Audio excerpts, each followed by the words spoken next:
उल्हासनगरमधून तरुणावर चाकूने वार करण्यात आलेले आहेत आणि चाकू पोटातच अडकला अशी घटना घडलेली आहे। तर तरुण यात गंभीर जखमी अवस्थेत आहे आणि या जखमी अवस्थेतच तो मदतीची याचना करू लागला। उल्हासनगरमध्ये तरुणावर चाकूने वार करण्यात आले आणि चाकू पोटातच अडकल्याचं समोर आलं। तसंच नेताजी चौक परिसरामध्ये 21 वर्षीय तरुणावर हा जीवघेणा हल्ला करण्यात आलेला आहे। स्वप्नील पाटील आमचे प्रतिनिधी यावेळी आमच्या सोबत आहेत।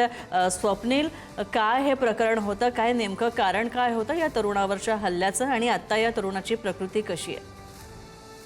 नक्कीच उल्हासनगर कॅम्प 5च्या नेताजी चौकातील ओक एक स्टॉप या समोरील संध्याकाळच्या सुमारास गणेश त्या नावाचा व्यक्ती त्या ठिकाणी आला असता। 21 वर्षीय तरुण या ठिकाणी आला असता। त्यावेळेस 4 ते 5 अज्ञातांनी त्या ठिकाणी येऊन त्याच्यावर चाकूने हल्ला केला आणि त्या ठिकाणी पसार झाले।